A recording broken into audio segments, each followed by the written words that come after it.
Namaste to everyone. Today is 10th of January and we are here for next 1 hour or so for the online satsang. This month has been very disturbing month because of many violence that is taking place across the globe, be it small children getting killed in terrorist attack in Pakistan, or a few days back what's happening in France, the Paris attacks.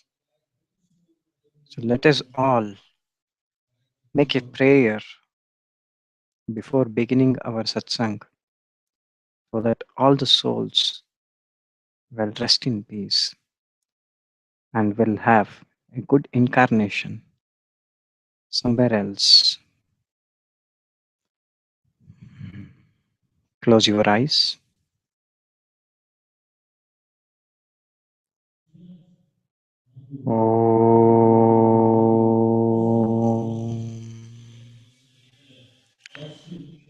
त्वमेव माता च पिता त्वमेव त्वमेव बन्धुश्च सखा त्वमेव त्वमेव विद्यां द्रविणं त्वमेव त्वमेव सर्वं मम देव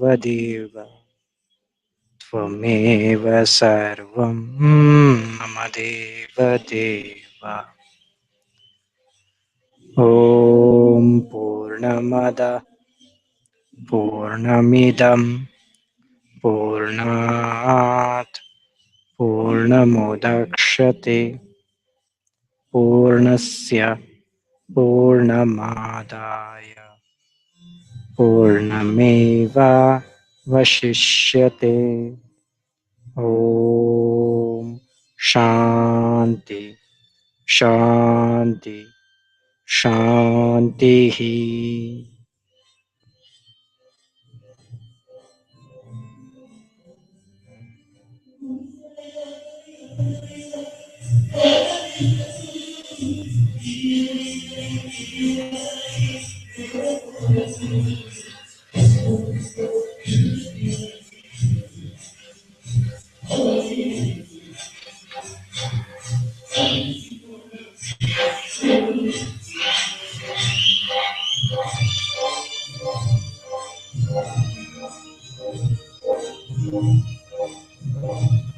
Slowly open your eyes.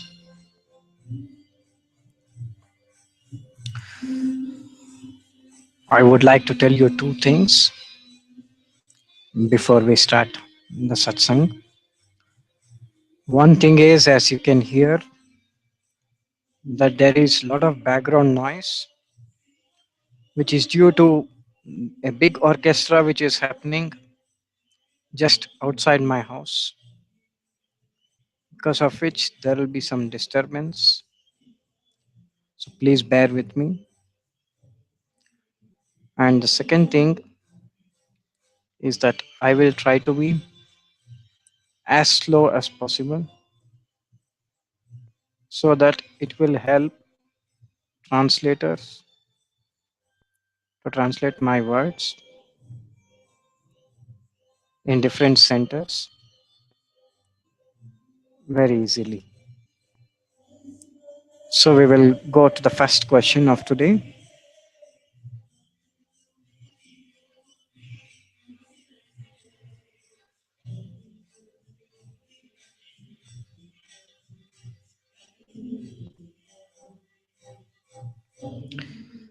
First question is coming from Paris. First of all, I would like to offer you once more my best wishes for this new year. January 7th, the day terrorist attacks started in Paris, was my birthday. And I felt even more touched by what happened here. That again made me wonder, can unity exist among all human beings? That is, including the terrorist. I recited 108 times the mantra Om Gam Ganapataye Nama, which is, in my opinion, was more powerful than any public demonstration. Is prayer the only answer to that violence? How can one behave in such an environment without being angry or sad? Thank you again for your guidance. It's much needed. Sure. This is not only the question which is asked by this particular person, but I am quite sure that a lot of people have this question in their mind as to how these things should be reacted and how we should respond to these kind of things and what is the real solution for these things. And here she has asked the question where there are two important points. One thing is about the unity of what we regularly speak about, that everything is one, we are all one, it's non duality.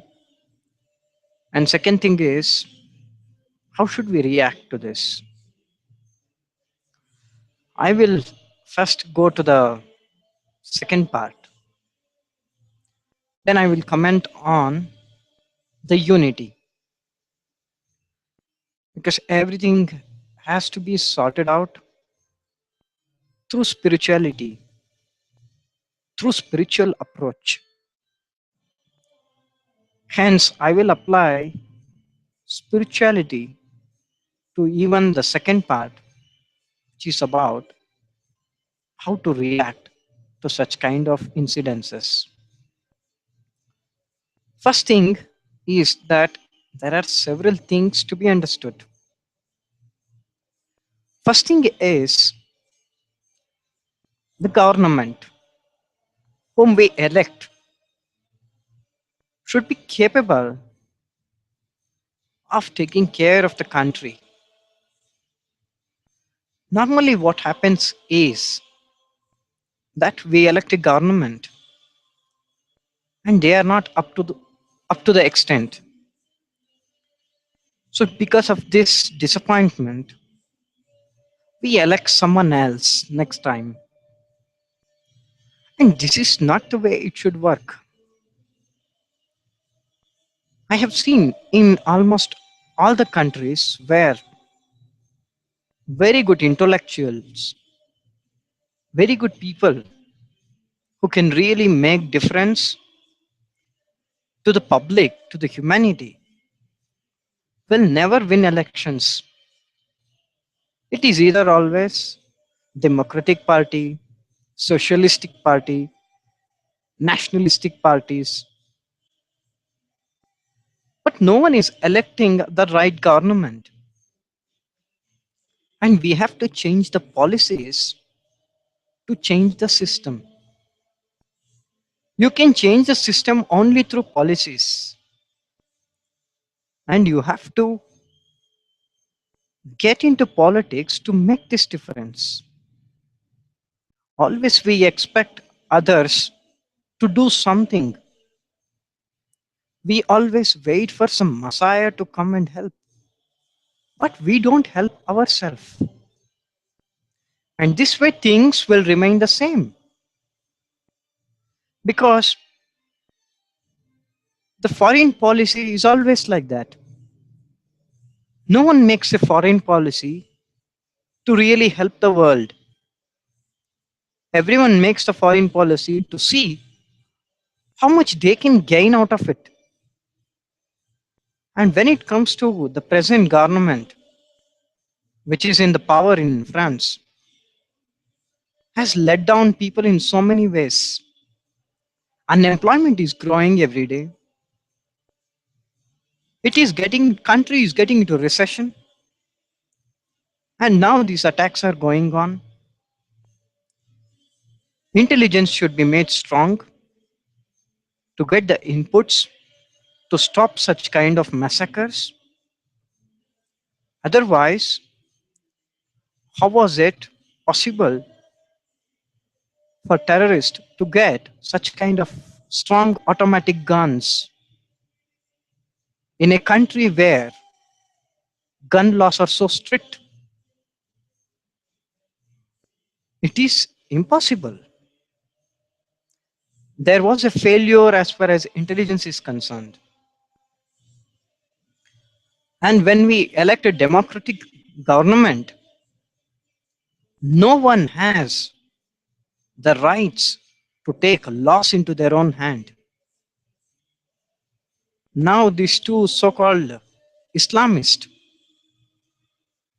because Islam as such has got nothing to do with violence. I am not against any religion, but some of the Islamic scholars, I'm saying some, not all, some of the Islamic scholars have made wrong interpretation of Islam, and they are radicalizing the youth, the young generation with this kind of attitude towards violence. And when these things are happening, only civilians like you and me will be in trouble, not the people who are in the power. They can never get into the problems. So these people can be stopped by making an effective dialogue with the scholars of the religions who are creating this kind of threat for humanity. We have to raise dialogues. We have to interact with them. And this is not happening anywhere. Everywhere, as we can see, it's tit for tat. You beat me, I beat you back. You hit me one, I hit you back two times. This way, it will keep on going on and on and on. There will be no end. Violence will only give rise to more and more violence. Peace cannot be attained in this way. So, the first and foremost thing is to go through democratically. If it hurt the religious sentiments of someone, they can go to court, they can sue the newspaper, ask them to issue the apology. But this was not the case. They took the law into their own hands. No one is above law in a democratic system. They have courts, which is free and fair. They can sue the magazine for that, for hurting their sentiments. But we didn't see happening this. We saw something where people started to take all the decisions on their own. So I urge everyone, when they have elected a government and they're functioning in a democracy, to go through democratic route, not through violence. And also, I would like to say one more thing. Everybody are saying freedom of expression, freedom of speech, and all sorts of freedom. But we should also understand that freedom to what extent and freedom for what? Freedom of speech doesn't mean that I make hate speeches which hurts someone. Patanjali calls it as ahimsa, violence, non-violence. This is the way we should go in any ways. Violence is not only creating something physically like these people did, it can also be through mentally causing some kind of hurt through one or the other way. We should not do that. So, even freedom of expression doesn't mean that it will be at the cost of hurting someone's feelings too. And especially when someone knows that Islamic terrorism, which is growing at a very fast pace across the world, has done similar things in the past, whether it was on attempt on life on Salman Rushdie in UK, the famous writer, or we have seen what happened in Denmark, we have seen what happened in Netherlands. So Islamic terrorism is very radical.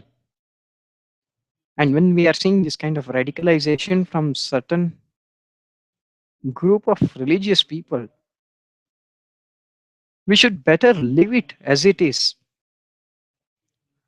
When we see a strong stone, if we have to break it, we should not think that my head is very strong, so it's better to hit it against it. That's not the right approach. When we know that something is not the way and they don't take it sportively, so such kind of risk should also not be taken. But this happened in India also. Few years ago, there were few people who posted online just a simple man, a photo of Jesus Christ holding cigarette in one hand and the beer bottle in another hand. Christian population in India is less than 5 to 6% of this big 1.25 billion people. But these people also vandalized so many places here. They started to throw stones. They did such things. But because it really hurt their feelings, because for them, like their God figure or their guru or their prophet, whatever they want to call them as, is something very high. And I saw some of the photos where they have drawn even semi nude pictures of their prophet. I think it must have really hurt them. And even government should keep in mind that certain kind of derogatory things or which looks very obscene should also not happen, because the retaliation from these people will be in this way. So we should know like where there are certain kind of people like this, we should be a little bit careful from them also. So this is what I would like to tell in a very realistic way. And how to protect ourselves is through being peaceful ourselves, not doing whatever we want. This is not freedom. Freedom is understanding what are our limits and living in universal brotherhood, not causing problem to anyone, not causing hurt to anyone. This is the way we should live. And if we are in state of war with some kind of terrorist like this, then for sure police and military forces should intervene in that. I respect the Pope Francis because he supported the military intervention in Syria and Iraq to fight the Islamic terrorists who are there presently now. And he was not hypocrite to say that no, we should make peace and this war is not the answer for it. Of course, war is not the answer for it, but when it is, when you don't have any other options, war should be your last option always. It should be your last one, not the first one itself. And there are some hypocrites like like a Dalai Lama or someone else like who speaks about peace, who speaks about love and everything. And finally they will be having a meeting with CIA or someone like that. This is hypocrisy. This is not honesty. So, what I want to say about the opinions of war is that it should be the last resort. Should be the last resort. Because we have seen in the Bhagavad Gita also. That is why everyone in their life should read Mahabharat. It's the greatest epic. Because the beauty of it is the truth which is hidden in that. Krishna tries his best to stop the war between the two brothers, cousin brothers, Kauravas and the Pandavas. He tries his best, not once, not twice, not thrice, almost more than 10 times. He tries to negotiate. He tries to say that, like, this is not the way, so please don't do it. And when it is not possible at all, finally he says that war is the only answer now.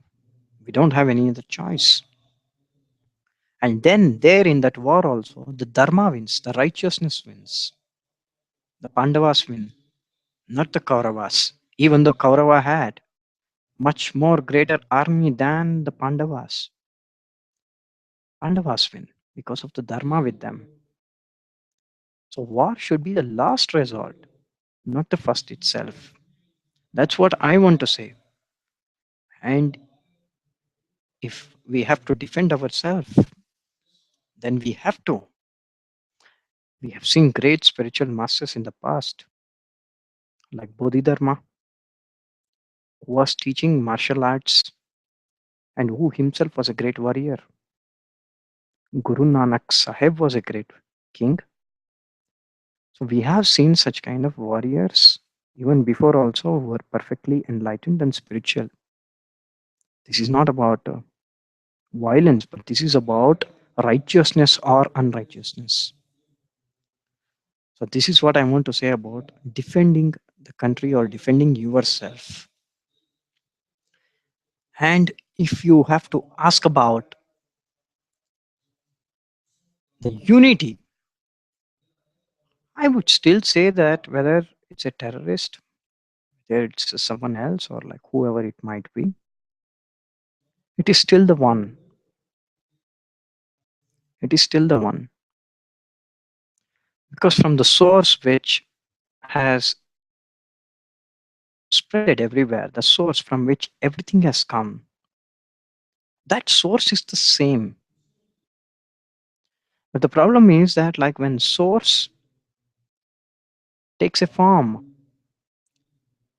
in different beings, in different people, it is born in different countries, different religions, different traditions, different culture. So the mind is not the same. It is conditioned. And this conditioning happens from the birth till the time someone dies. Until they come out of this illusion which is called as mind. That this is me, this is mine. And these conditions can be broken only through meditation, only through spiritual practices, only through prayers. When someone surrenders completely, which is what I call as meditation, then there will be nothing as such in their mind. And there will be only one thing, which is the unity. Because if I show you an egg which is painted with golden color, and if I show you from outside, like, look, this is a golden egg. Yes, it will be a golden egg as long as you take in your own hands and clean it from the outside. Then you will see it is not a golden egg, it's just a white egg painted with golden color. And when the egg came out of the hen, this was not having golden color on it. It was painted. And now you remove the paint. In the same way, When you have come here, there is no conditioning, but as you come, the condition starts, the golden coloring. And you will also start to believe that, like, yes, you are a golden egg. But the day you realize, like, no, there is something which is far more greater truth, which is beyond my eyes and vision, that is the day when you will really see the real truth. And that is the way one has to penetrate. Everyone acts, thinks, works according to their own state of consciousness. This is this is the concept of unity which I am going to explain to you now. Everyone, whatever they does, is according to their own state of consciousness, and they cannot do anything out of their own conscious level. So if they are creating some kind of terror attacks, or if they are creating some kind of peace, love, whatever it is coming from them, their own state of consciousness. And this awareness also depends on the past life and the present life also. Because as I always say that when we are born, we come with certain kind of karmas which we call as prarabdha karmas. So in this prarabdha karma, we have carried some things due to which things will happen in our life. But there is also sanchita karmas which is going on now, through which we can change the things and we can clear all the prarabdha karmas also by doing some noble deeds in this life now, and by embracing the spiritual path. That is the only way through which you can get away with your karmas which you have been bringing from the past. So based on this, you will think, act, and do things. Apart from that, as far as source is concerned, it is the same and it will always remain the same. And there is no difference between anyone here, because the source from which anything has come, it is the same. It is the same. And moreover, people think that a reward is something which we get on earth. Everybody are busy to get some reward, to get some praise, to get some this and that here on this earth. But reward is not here. Reward is somewhere else waiting for you. And that is the true reward. Because the rewards, what we get here, we have to live it here itself. So if someone is doing something bad, you can tell them, like, see, this is not the way humanity should be. This is not the way a spiritual being should be, or your true self should be. If they are not able to understand it, it's okay. It's okay. We have done our job of telling it. Whether they take or leave, it's left to them. We don't have any control over it. If they embrace it, then they have embraced the spiritual path. If they haven't, then they have embraced the suffering path. And whoever takes the spiritual path and tries to see this unity and tries to understand and realize the truth that everything is the same, everyone is the same, and it has all come from the same source, will be rewarded in that plane of existence which I am speaking about.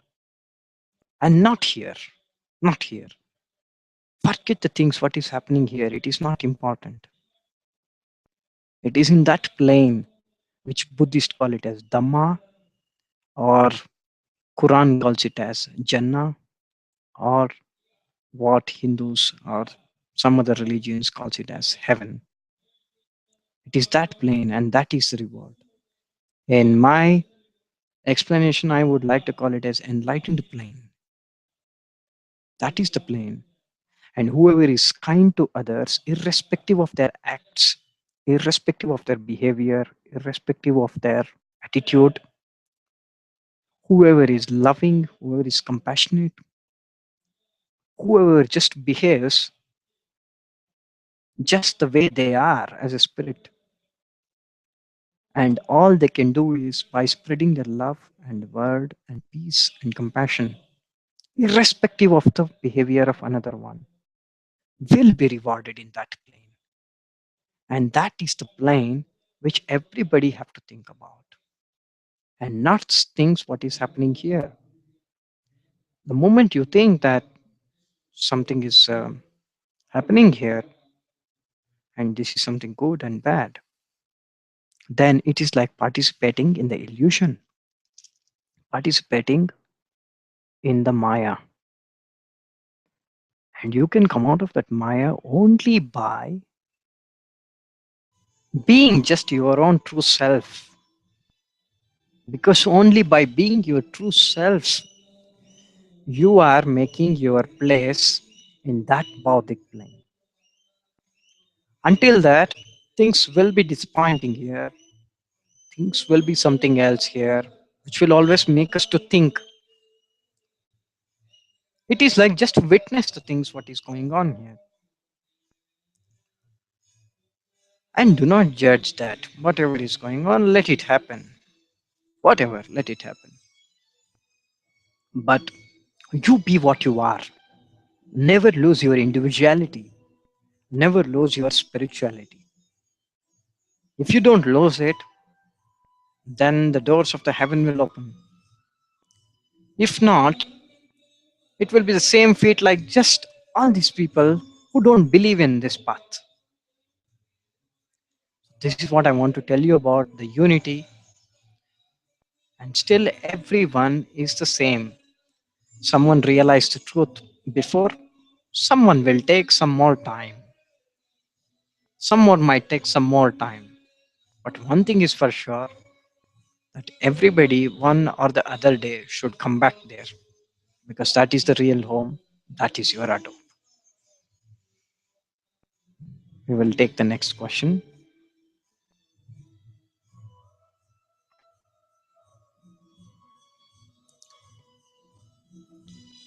Hmm, okay. There is one question which is coming from Hungary. What is your opinion about sports?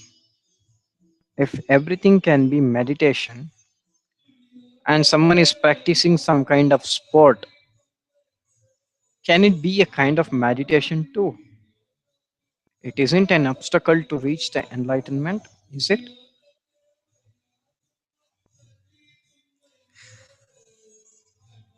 Sure. Meditation literally means being in the now, being in the awareness of your true self, just reminding always that you are a spirit, and being in that spirit pulsating vibration always. And if you can be in that pulsating spiritual vibrations always, then you are in meditation always. You can attain it through sports, you can attain it through just by sitting quiet under a tree. You can just do it through doing some work at house, driving a car, or listening to a music. You can just do however you want, provided you are in the awareness of the now, of this moment, with no interference of mind. And if there is no interference of mind, then there is no false identity which you are seeing. You are seeing something false, you are seeing something which is illusion, which is not the real truth, only because mind is working. And when the mind patterns cools down and becomes zero, that is where you meet with meditation. And when love blossoms, meditation happens. And when meditation blossoms, love happens. They both are the same. It's a state of consciousness.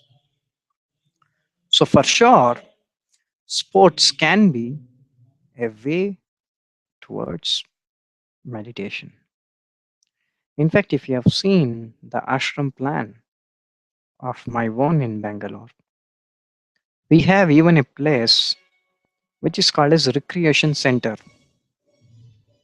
which will be used for playing sports. Just the way you are asking me now. You can run in that place, you can play volleyball, you can play football, you can play basketball, you can play some Indian games like kabaddi, or you can play hockey, you can run, you can simply run. I know one spiritual master from India who was very fascinated about running, and that is Sri Chinmoy. He was running a lot because he always described it to be his way of meditation. And as I recalled some time back, the Bodhidharma, he used to love martial arts a lot. Not to learn for harming someone, but it's a kind of self-defense, and also it's a kind of recreation like Tai Chi and other things, where it will create more awareness in you, or by practicing or while practicing it, you are in a great state of awareness of your true self. So, for sure, sports is something which cannot be ruled out for moving towards your enlightenment. The moment you get into awareness, the moment you get into your true self, and if you can stay there with this kind of practice, then that is your meditation. So, for sure, sports can be meditation. But why we don't say it as meditation is, but people practice sports, but even they are not able to concentrate completely there. Because the fact is that whatsoever you do, you should be completely into that. Be 100% or 0%, as I always say. This is my word for anyone in the spiritual field, that be 0% or be 100%. Don't be in between, please. Because the problem with 0% people is nothing. The problem with 100% people is also nothing. The problem exists only with the people who are in between, who are neither 0 nor 100. So when you are running, you completely run. Don't think about anything. When you are making a sport like football, be completely in that, and always let there be one thing in mind, that you are having a ball in between your legs and your aim is to goal. And you should be like that, completely involved in what you are doing. And only then it becomes meditation. But if I tell to people that like sports is a meditation, they keep on playing but thinking about something else. They're playing football here, thinking about hockey somewhere else. Or they are playing football in the ground and thinking about what food they are going to have after it. And this is not meditation. Meditation means that they are completely into it. Completely. Only then it can be a meditation. So this is what I want to tell you about meditation, that be completely into something. Just get dissolved. Don't think for a moment that you exist at all. There is only sports which is existing. If you can do in this way, then that becomes your sports. And as a parent, sometimes it's very difficult to remain centered and calm. It's quite difficult to raise a child without any arguments with the child. For example, we have to go to the kindergarten and my son doesn't want to. First, we try to say everything as nice as possible, but sometimes we can make him go only. If we raise our voice or even argue with him, is it wrong? that sometimes we have to fight with children? Is there any other way? This question makes me remind of my own childhood, because sometimes even I was doing the same. That I wanted to remain at home with my mother, and I was very pampered child because I was the only son. So because of this, even my mother used to beat me sometimes. So these are all very common things. Then I even educated, so everything is absolutely fine. This is not something which you have to worry about, because you have to understand that for your children, the first school is your home itself. And the teachers are the mother and the father itself. So home is the first school, parents are the first teachers. That is how it is. That is how it starts. Because parents can teach and house can teach so many things to children which they cannot even learn at their school, or whatever they will grasp it at their school is first taught to them at home. And that is how it has started. So for sure, like, you can argue with them, you can tell them like what is right and wrong. If children are doing something which is not good for their future, their own future, not because to satisfy your selfishness or something, but if it is not good for their own futures, because if they don't study well, tomorrow they will be having problem to find employment, various things. So just tell them like, no, please go to school. And I'm sure you must have told all these things. Sometimes you can be a little strict also. And there is no other way that you can deal with children. This is the way everybody are dealing, everyone in the world. Sometimes it happens like that.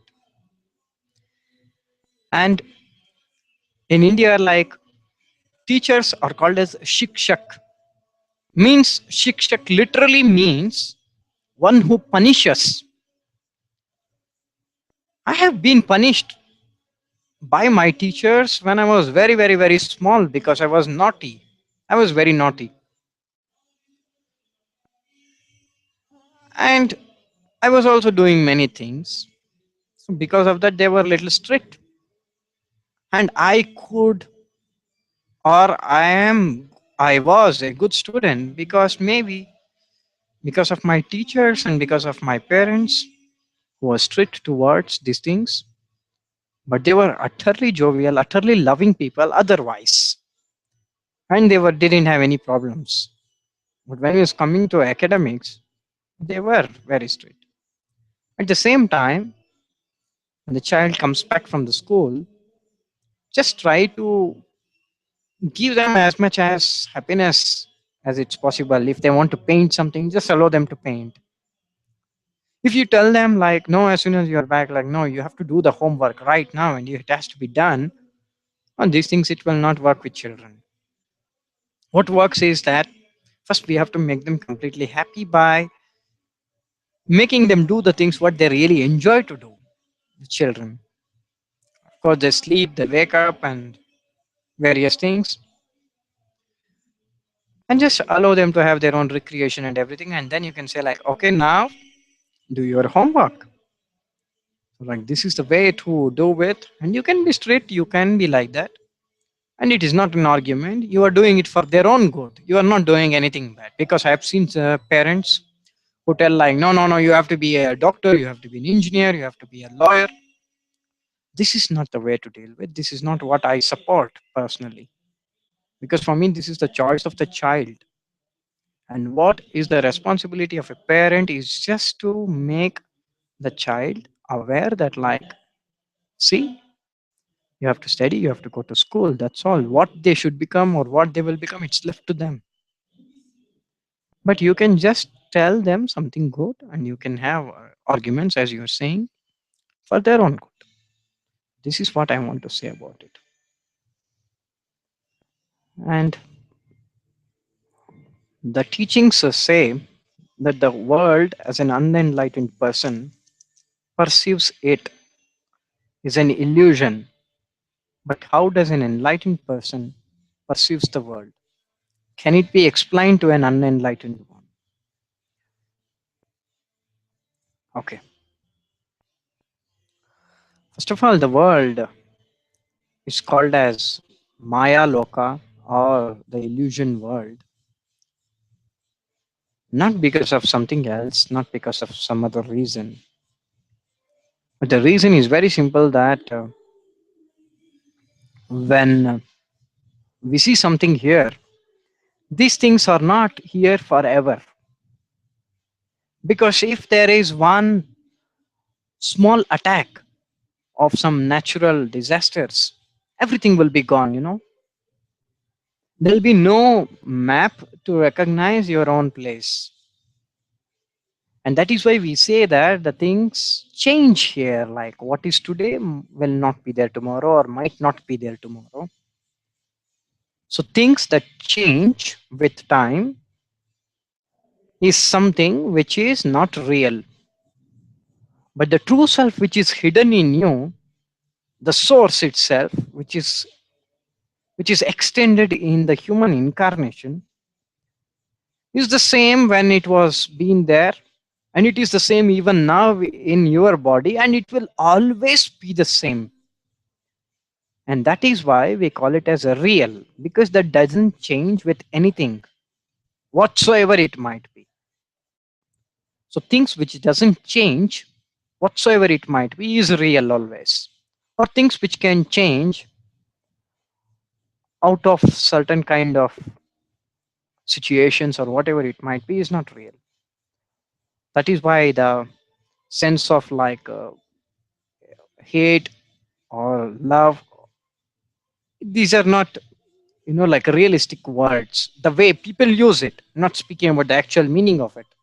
Because today they say I love you, tomorrow they say I hate you, because they're so busy with the mind, because they see the things and they see something which they like, okay, I love you now. And they again see the things which they don't like, okay, I hate you now. And this is not a realistic approach towards something. So this is not real. So what is real is only one can know it in the silence. I don't see anything here like in the sense like good or bad as far as human beings are concerned, or as far as their spirit is concerned. I can only teach you the dharma, the righteousness, how you can be, and true religiousness. Religion means not like Hindu, Muslim, Christians, or whatever it might be, but how this unity works. That is the real meaning of religion. Because I know for sure that the spirit unity which I'm talking about is the only truth, because that has been my deepest experience and I am living in that experience. So for me, like if I see the world, I can see it as my own expansion, but it has not realized yet. There are few who have woken up and can see this unity. So for me, like there is no separation in this way, but separation exists in some other way. Like if people are not able to realize, I can see it as that they are not realized, but they can, and I can help them realize. And if they cannot, then they can make an effort towards it. So that is how I see this world. And unenlightened perspective is that this is good, this is bad, why this is like this, and why this is like that. Enlightened perspective is that there is no good and bad, but things are different. Things are absolutely different. It is like something might be, or some flower might be red, some might be white, some might be green, some might be yellow, but they all smell differently. But still, you can classify these four flowers as flowers itself. It is the same family. but colors are different, fragrance is different. Like you can call it a sunflower. See, that is sunflower. Jasmine, even that's a flower. Anything like that. They're different flavors, but they're flowers again. So this is how I see. And this difference which I see, if I have to call it as difference, that is only in seeing how close people are making their effort to come back to the real nature, their true self. And whoever is making that true effort towards their real nature, true self, then they are someone who is realizing the true self. Or, in my opinion, they are someone who are realizing me. Because for me, there is no duality. I can see myself in everyone, everything. So, the more and more they approach towards this unity which I'm talking about, then that is something in my part which is a very right way of living the life. And who are not able to still come to this one, they will come one day. They will for sure come one day.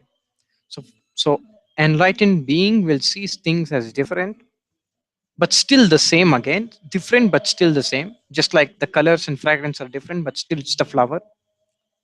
But effort is to make everyone aware of this fact.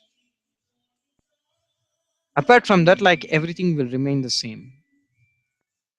This is what I would like to tell about this. So today, like there is heavy, loud noise which is going on still in my background. I think it's even you are able to hear it a little bit. So it's I'm